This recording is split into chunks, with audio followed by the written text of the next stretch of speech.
بسم اللہ الرحمن الرحیم الحمدللہ رب العالمین وصلی اللہ علی محمد وآلہ الطاہرین ولعنۃ اللہ علی اعدائہم اجمعین الی قیام یوم الدین وقال اللہ تعالی وہو اصدق القائلین بقیۃ اللہ خیر لکم ان کنتم مؤمنین۔ موضوع گفتگو رسول اللہ صلی اللہ علیہ وآلہ وسلم کے 12ویں خلیفہ اور امت مسلمہ کے 12ویں امام یعنی امام مہدی علیہ السلام کی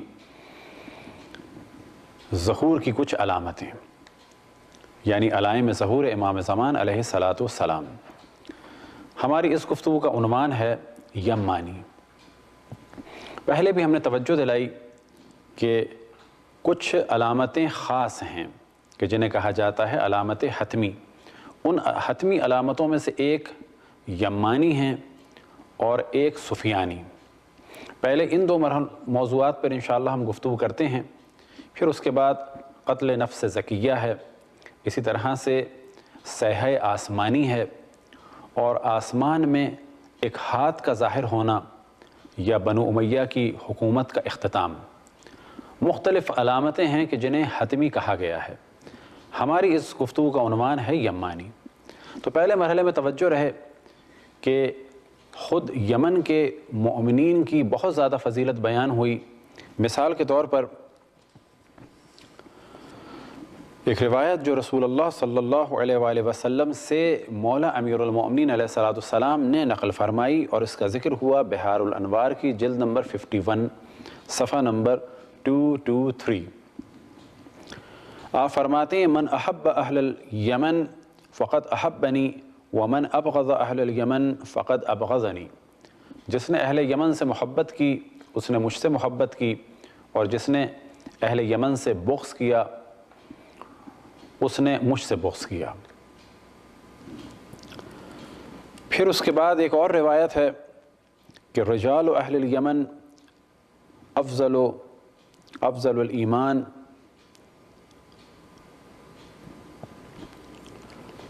کیا فرماتے ہیں رجال اہل الیمن افضل، کہ رجال اہل یمن جو ہیں وہ افضل ہیں۔ پھر اس کے بعد تعریف کی آپ نے الایمان یمانی والحکمت یمانی، اور کیا بات ہے یمانی ایمان کی اور کیا بات ہے یمانی حکمت کی۔ اور اسی طرح توجہ رہے کہ بعض اور روایات میں حتیٰ یمن کی زمین کی اہمیت کو بھی بیان کیا گیا کہ وہاں کی ایک خاص کان یعنی عقیق یمنی نے سب سے پہلے اللہ سبحانہ وتعالیٰ کی وحدانیت اور رسول اللہ صلی اللہ علیہ وآلہ وسلم کی نبوت اور مولا امیر المؤمنین علیہ السلام کی امامت کا اقرار کیا۔ ایک اور روایت میں نقل ہوا قوم رقیقۃ قلوبہم راسخ ایمانہم ومنہم المنصور یخرج فی 70,000 ینصر خلفی وخلف وسیع حمائل سیوفہم، کہ یمن کی قوم اور یمنیوں کے دل نرم ہیں، ایمان میں مستحکم ہیں، اور انہی میں سے منصور ہے کہ جو خارج ہوگا، ظاہر ہوگا، ظہور کرے گا 70,000 افراد کے ساتھ، اور وہ مدد کرے گا میرے وسیع کی اور میرے وسیع کے وسیع کی، اور ان کے ہاتھوں میں تلواریں ہوں گی۔ یہ روایت نقل ہوئی غیبت نعمانیہ میں۔ اسی طرح روایتوں میں جب مختلف اشخاص کا ذکر ہوا تو ایک روایت میں ذکر ہوا ظہر الشامی واقبل الیمانی وتحرک الحسنی وخرج صاحب هذا الامر من المدینہ الی المکہ، کہ یہ شخصیات جب ظاہر ہوں گی تو خود بخود اس روایت سے پتہ چلتا ہے کہ امام زمان علیہ السلام اس وقت مدینے سے مکے کی جانب جائیں گے، تو اسی دوران تقریباً یہ لوگ ظاہر ہوں گے۔ ایک اور روایت کہ جو امام جعفر صادق علیہ السلام سے نقل ہوئی آپ فرماتے ہیں خروج الثلاثہ الخراسانی والسفیانی والیمانی فی سنۃ واحدۃ فی شہر واحد فی یوم واحد لیس فیہا رایۃ اہدی من رایۃ الیمانی، کہ خراسانی، سفیانی اور یمانی ایک ہی سال، ایک ہی مہینے میں اور ایک ہی دن دنیا کے سامنے آئیں گے، ظاہر ہوں گے، اور ان سب میں سب سے زیادہ جو ہدایت کا پرچم ہے وہ یمانی کا ہے۔ اور ہم نے پہلے بھی توجہ دلائی کہ حتیٰ خراسانی سے زیادہ تعریف یمانی کی ہوئی ہے۔ امام صادق علیہ السلام سے ایک روایت نقل ہوئی، اور یہ جو پہلی ہم نے روایت پڑھی تھی یہ ہے غیبت شیخ طوسی میں۔ ایک اور روایت جو امام جعفر صادق علیہ السلام سے نقل ہوئی اور وہ بہار میں بھی ہے، وہ یہ کہ یخرج قبل سفیانی مصری و یمانی، کہ سفیانی سے پہلے مصری اور یمانی ظاہر ہوں گے۔ اب یہاں پر توجہ رہے کہ یمانی کا جب ذکر ہوتا ہے تو ایک یمانی کا ذکر تو ہو رہا ہے ساتھ ساتھ، کہ جو امام کے بالکل، جو معذرت سفیانی کے بالکل ساتھ ساتھ اور خراسانی کے ساتھ ساتھ ظاہر ہوگا، اور ایک یمانی کا ذکر ہے کہ جو شاید کچھ دن پہلے ظاہر ہو، اور اس کا ذکر ہے اس روایت میں یخرج قبل سفیانی مصری و یمانی۔ بس احتمال ہے، اور بعد میں اس کو ہم ڈسکس کریں گے، کہ یمانی شاید دو یا اس سے زیادہ ہیں، کہ جن میں سے ایک پہلا یمانی زمین ہموار کرے گا، راہ ہموار کرے گا، اور اس کی بھی تعریف بیان ہوئی ہے، لیکن سب سے زیادہ جو تعریف بیان ہوئی ہے اس یمانی کی بیان ہوئی ہے کہ جو لشکر امام زمان علیہ السلام کی خدمت میں بھیجے گا اور سفیانی سے جنگ کرے گا۔ ایک روایت نقل ہوئی کہ جو بہار میں بھی ہے، اور اس کے علاوہ غیبت نعمانی میں بھی اس کا ذکر ہوا، بہار جلد نمبر 52 صفحہ نمبر 252، اور غیبت نعمانی باب نمبر 14 صفحہ نمبر 6 حدیث نمبر 6۔ یہ روایت امام جعفر صادق علیہ السلام سے نقل ہوئی کہ عبید بن زرارہ وہ فرماتے ہیں کہ ذکر عند ابی عبداللہ السفیانی، کہ ذکر ہوا امام جعفر صادق علیہ السلام کے سامنے سفیانی کا، فقال، امام جعفر صادق علیہ السلام نے فرمایا، انا یخرج ذالک، ابھی سفیانی کیسے ظاہر ہو سکتا ہے، ولم یخرج کاسر عینیہ بصنعا، جبکہ ابھی سفیانی کی آنکھیں پھوڑنے والا صنعا میں ظاہر نہیں ہوا ہے۔ تو ان دونوں روایتوں سے پتہ چلتا ہے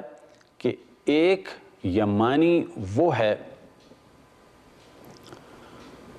کہ جو سفیانی کے ساتھ ساتھ ظاہر ہوں گے، اور ایک یمانی وہ ہیں کہ جو سفیانی سے پہلے ظاہر ہوں گے، جیسا کہ امام جعفر صادق علیہ السلام سے نقل ہوا کہ آپ نے فرمایا یخرج قبل سفیانی، کہ سفیانی سے پہلے مصری اور یمانی ظاہر ہوں گے۔ دوسری روایت میں بیان ہوا کہ امام فرماتے ہیں کہ جب ذکر ہوا سفیانی کا تو امام نے فرمایا کہ ابھی سفیانی کیسے ظاہر ہو سکتا ہے، ابھی تو وہ بھی نہیں آیا کہ جو سفیانی کی آنکھیں پھوڑنے والا ہے۔ کاسر و عینی ہے، اس کے جو عموماً معنی لیے جاتے ہیں وہ یہی لیے جاتے ہیں کہ سفیانی کی آنکھوں کو پھوڑنے والا، لیکن ممکن ہے کہ اس کے کوئی خاص معنی ہوں، خاص مصداق ہو، کہ جس وقت یہ واقعہ رونما ہوگا اس وقت سمجھ میں آئے گا کہ یہ لفظ کیا ہے، یعنی یہ جملہ کیا ہے اور اس سے امام کا کیا مقصود ہے۔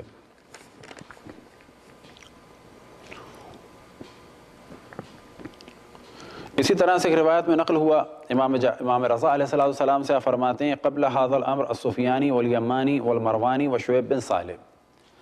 کہ غیبت سے پہلے یعنی معذرت ظہور سے پہلے سفیانی، یمانی، مروانی اور شعیب بن صالح ظاہر ہوں گے۔ البتہ اس روایت میں کسی اور یمانی کا ذکر نہیں ہے، صرف یمانی کا ذکر ہے۔ تو اب تک جو ہماری گفتگو ہوئی وہ یہ ہوئی کہ یمانی کم سے کم دو ضرور ہیں، پہلا یمانی اور دوسرا یمانی. یہ پہلے یمانی سے مراد یہ کہ جو سفیانی سے پہلے ظاہر ہوگا اور یہ زمین کو ہموار کریں گے, اور دوسرا یمانی وہ ہوں گے کہ جو سفیانی کے ساتھ ساتھ مقابلے میں ظاہر ہوں گے, پھر سفیانی سے جنگ کریں گے اور اپنی فوج کو امام زمان علیہ السلام کی خدمت اقدس میں حاضر کریں گے. اب یمانی کا نام کیا ہے؟ تو بعض جگہ بیان ہوا کہ ان کا نام حسن ہے یا حسین ہے, اور ساتھ میں یہ بھی بیان ہوا کہ یہ جناب زید کی نسل سے ہیں, یعنی سادات زیدیہ میں سے ہیں. اور بعض جگہ احتمال دیا گیا ہے کہ شاید یہ صرف اتنا بیان ہوا ہے کہ یہ بس نسل جناب سیدہ سلام اللہ علیہا میں سے ہیں, یعنی سید ہیں. اب ہم گفتگو کرتے ہیں کچھ آج کل کے حالات کے بارے میں کہ جو کچھ یمن میں ہو رہا ہے. تو ہم بڑی تیزی سے ڈسکشن کریں, اور ممکن ہے کہ یہ اگر اس نشست میں پورا نہیں ہو سکا تو ہم اسے بعد میں بھی ڈسکس کریں گے. تو پہلی بات یہ کہ اس وقت اگر نقشہ سامنے ہوتا اور آپ حضرات جب اس ہماری گفتگو کو سن رہے ہوں تو کوشش کریں کہ ایک میپ اپنے سامنے رکھ لیں کہ یمن بالکل صومالیہ کے سامنے ہے, اور یہ ریڈ سی کہ اختتام ریڈ سی یہاں سے شروع ہوتا ہے یمن کے سامنے سے, اور یہ جاتا ہے اور آگے جا کے ایک وی بن جاتا ہے یا ریڈ سی وائی بن جاتا ہے, جس میں ایک جانب نہر سوئس ہے اور پھر جا کے یہ نہر سوئس سے مل جاتا ہے اس طرف, اور دوسری جانب جو یہ وائی بنتا ہے تو یہاں پر اسرائیل کی ایک بندرگاہ ہے, اور یہ واحد بندرگاہ ہے کہ جس کے ذریعے سے یہ ان علاقوں کی جانب اپنا تجارت کا کام کر سکتا ہے, کہ جو ریڈ سی سے گزرتے ہوئے پھر یہ پہنچتے ہیں بحیرہ عرب تک, یعنی گلف آف عرب تک. تو سیاسی اعتبار سے اس وقت اگر آپ دقت کریں تو پہلا مرحلہ یہ ہے کہ صومالیہ کے بالکل سامنے ہے یہ, اور یمن دو حصوں میں ڈیوائیڈ ہے, شمالی یمن اور جنوبی یمن. شمالی یمن کا حصہ جو اس وقت حوثی حضرات کے پاس ہے وہ بالکل ملتا ہے نجران سے. سعودی عرب کی پریشانیوں میں سے ایک پریشانی یہ ہے کہ اس نے 3 صوبوں پہ قبضہ کیا ہوا ہے کہ جو یمن کے ہیں. ان میں سے ایک نجران ہے, دوسرا حیران ہے, اور تیسرا اسیر ہے. تو انہیں یہ بھی پریشانی ہے کہ یہ اپنے ان شہروں کو واپس لے سکتے ہیں. اب جو ایک اہم مسئلہ ہے وہ یہ کہ سعودی عرب اس وقت بالکل پھنس چکا ہے. اب اس جانب توجہ رہے کہ شمالی یمن اس جانب ہے, اور یعنی ریڈ سی کی جانب, اور جنوبی یمن جو ہے وہ پرشین گلف کی جانب ہے. اور کمال کی بات یہ ہے کہ سعودی عرب کے پاس جو 2 بندرگاہیں ہیں ان میں ایک جانب تو اگر وہ اپنا شپ لے کے گزرنا چاہیں تو انہیں گزرنا ہوگا آبنائے ہرمز سے, اور دوسری جانب اگر انہیں گزرنا ہو تو انہیں گزرنا ہوگا باب المندب سے. باب المندب کیا ہے؟ اگر آپ میپ میں دیکھیں تو ریڈ سی کے کونے پر ایک تقریباً یہ 19 یا 22 میل کی ایک مختصر سی جگہ ہے کہ جہاں سے شپس کو گزرنا ہوتا ہے, اور باب المندب کا پورا علاقہ اس وقت حوثیوں کے پاس ہے. تو سعودی عرب کے لیے بھی اس وقت جہاز گزرنے کے لیے انہیں باب المندب سے گزرنا ہوگا. اسی طرح سے مصر والوں کے پاس البتہ پھر بھی اس ایریے میں اگر آنا ہو تو ان کے لیے صرف ایک راستہ ہے, اور اگر انہیں جانا ہو نہر سوئس سے عبور کر کے دوسری جانب تو وہ نہر سوئس استعمال کر سکتے ہیں, لیکن اگر وہ ایشیا کی جانب آنا چاہیں تو ان کے لیے صرف ایک راستہ بچتا ہے. تو یہ دونوں راستے اس وقت جو ہیں وہ اہل بیت علیہم السلام کے چاہنے والوں کے ہاتھ میں آ چکے ہیں, اور ایک بڑی پریشانی اس وقت دنیا کی یہ بھی ہے. سعودی عرب کی ایک پریشانی یہ ہے کہ ان کی ایک جانب عراق میں اس وقت جمہوریت آ چکی ہے کہ جو اہل بیت کے طرفداروں کی ہے, اور دوسری جانب انہوں نے جہاں پر پرابلم کریٹ کیے ہوئے تھے بحرین میں وہاں پر مومنین اٹھ چکے ہیں, اور تیسری جانب یمن میں. سمندر کے ان کے پاس جو راستے ہیں وہ دونوں کے دونوں, ایک آبنائے ہرمز سے گزرتا ہے وہ اس وقت ایران کے ہاتھ میں ہے، ایک باب المندب سے گزرتا ہے جو اس وقت حوثیوں کے ہاتھ میں ہے۔ یمن کے بارے میں توجہ رہے کہ تقریباً 1200 سال یہاں پر زیدیوں کی حکومت رہی۔ 62 میں یہاں پر جمال عبد الناصر نے حملہ کیا اور یمنیوں کی حکومت کو ختم کیا۔ اب اگر معذرت زیدیوں کی حکومت کو ختم کیا، اب اگر حوثی اور زیدی اپنی حکومت دوبارہ چاہتے ہیں تو یہ ان کو بالکل حق ہے، کیونکہ یہ بھی دیکھنا چاہیے کہ ان کی حکومت کو جمال عبد الناصر نے تقریباً 5000 کے قریب سولجر بھیج کے اس زمانے میں اس علاقے میں قبضہ کیا، اور اس کے بعد ایک جانب تو یہ بات کرتے تھے کمیونزم کی، دوسری جانب پورا اختیار دے دیا تھا سعودی عرب کے ہاتھ میں، کہ اس دوران رشوت چل رہی تھی کہ سعودی عرب نے کھل کے وہابیت پھیلائی۔ ایک جانب کمیونزم کی باتیں کی جا رہی تھیں اور دوسری جانب عالم یہ تھا کہ شیعوں کو وہاں مدرسے کھولنے کی اجازت نہیں تھی، نہج البلاغہ چھاپنے کی اجازت نہیں تھی، صحیفہ سجادیہ چھاپنے کی اجازت نہیں تھی، کیونکہ زیدی جو حضرات ہیں وہ بہت زیادہ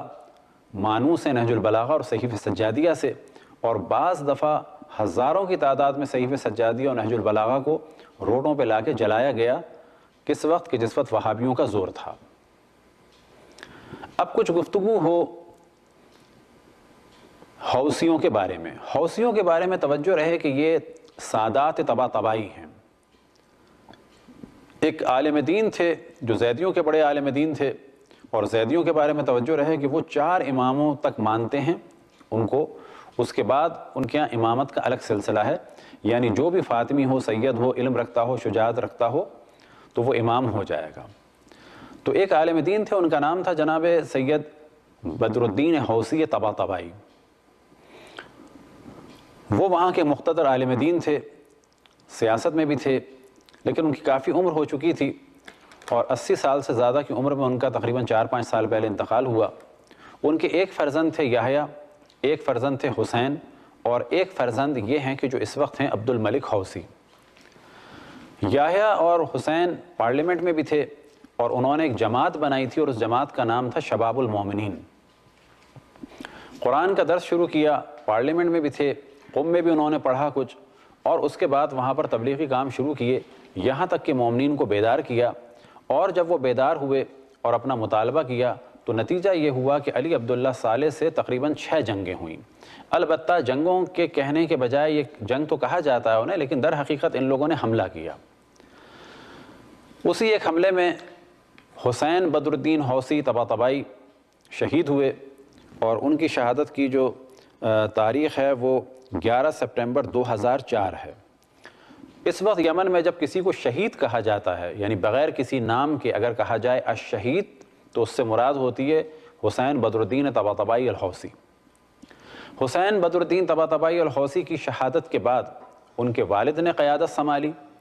اور شہر چھوڑ کے پہاڑوں میں چلے گئے، اور اس کے بعد یہ جنگوں کا سلسلہ رہا مختلف دنوں تک۔ اس کے بعد جو چوتھی جنگ ہوئی ہے اپریل 2007 میں، اس وقت تمام زیدیوں نے بیعت کر لی اور حمایت کی حوثی خاندان کی، اور تقریباً فوجی اعتبار سے کمانڈر قبول کر لیا بدر الدین عبد الملک حوثی کو۔ اس وقت عبد الملک حوثی وہاں پر ہیں، اور ساری دنیا نے دیکھا کہ اس سے زیادہ امن و امان والا انقلاب اب تک کوئی نہیں آیا۔ دنیا دیکھ چکی ہے، یورپ اور امریکہ والے خصوصاً، کہ جب لیبیا میں وہابیوں کے ہاتھ میں لیبیا گیا تو انہوں نے کیا کیا امریکہ کے سفیروں کے ساتھ، امریکہ کے سفارتکاروں کے ساتھ۔ لیکن دوسری جانب آپ دیکھیں کہ جس وقت صنعا میں حوثیوں نے صنعا کو ٹیک اوور کیا ہے تو تمام سفارتکاروں کا احترام کیا، ان کی جان مال عزت آبرو کا احترام کیا، حتیٰ صدر کو بھی جو ہے وہ اسی کے گھر میں رکھا، اور وہیں سے وہ بھاگنے میں وہ اس کو راہ بھی ملی، کیونکہ اس محل میں ایک چور دروازہ تھا غائب ہونے کا۔ اس سے پتہ چلتا ہے کہ انہوں نے ایک صدر کو جس کے خلاف وہ لوگ اٹھے ہیں اور جو ایک ظالم صدر تھا، اس کو بھی اس کے گھر میں سکون سے رکھا، یہاں تک کہ وہ بھاگ گیا۔ تو یہاں سے پتہ چلتا ہے کہ اہل بیت علیہ السلام کے چاہنے والوں کے پاس جب پاور آتی ہے تو ان میں جلوہ نظر آتا ہے اہل بیت علیہ السلام کا۔ اب ایک اہم ترین موضوع یہ ہے کہ ایک بڑی تعداد جو زیدیوں کی تھی وہ اثنا عشریت کی جانب منتقل ہو رہی ہے، اور وہ کنورٹ ہو رہے ہیں اثنا عشریت کی جانب۔ اور تدریجاً علمی کام، مذہبی کام بڑھتا چلا جا رہا ہے اور وہ پاور میں آتے چلے جا رہے ہیں۔ اب اللہ سبحانہ و تعالیٰ کا شکر ہے کہ وہابیوں نے اپنے آپ کو اتنا خراب کر لیا ہے۔ جب وہابی ہم پر ظلم کرتے ہیں تو بلا شک اس مصیبت کے بعد اور مصائب کے بعد دکھ تو ہوتا ہے، لیکن ہمیں توجہ یہ دینی چاہیے کہ سب سے زیادہ نقصان ان ناصبی اور خارجیوں کی کارروائیوں کا خود ان کو ہو رہا ہے، اور سب سے زیادہ فائدہ کہ جب کہا جاتا ہے کہ خون شہداء رائے گا نہیں جاتا، تو یاد رکھیں کہ جتنا ہمارا خون بہہ رہا ہے تو ہمیں توجہ دینی چاہیے، سب سے زیادہ فائدہ اگر ان وہابیوں کی حرکتوں کا کسی کو ہو رہا ہے ہمارے شہداء کے خون کے بہنے کے بعد، تو وہ ہمیں ہو رہا ہے، کیونکہ دنیا پہچان رہی ہے اور اب دنیا اس جانب آ رہی ہے کہ ان لوگوں کو جن کو ہم نے پالا ہے، ان سلفیوں کو، وہابیوں کو، ناصبیوں کو، خارجیوں کو، البتہ پھر ہم کہیں کہ ہر سلفی اور ہر وہابی کو ہم ناصبی اور خارجی نہیں کہتے، لیکن ان میں اچھی بڑی تعداد ایسی ہے کہ جو اہل بیت علیہم السلام سے بغض رکھتی ہے۔ تو آج جن لوگوں نے انہیں پالا تھا انہیں خود احساس ہو رہا ہے کہ یہ بہت خطرناک ہیں، اور ساتھ میں انہیں یہ بھی احساس ہو رہا ہے کہ بلا شک اہل بیت علیہم السلام کے ماننے والوں میں بہت زیادہ فرق ہے۔ یہ تھی کچھ مختصر سی گفتگو یمن کے بارے میں، اس سے زیادہ بھی گفتگو ہو سکتی ہے، انشاءاللہ کبھی اگر اور موقع ملا تفصیل سے گفتگو ہوگی۔ وصلی اللہ علی محمد و آلہ الطاہرین۔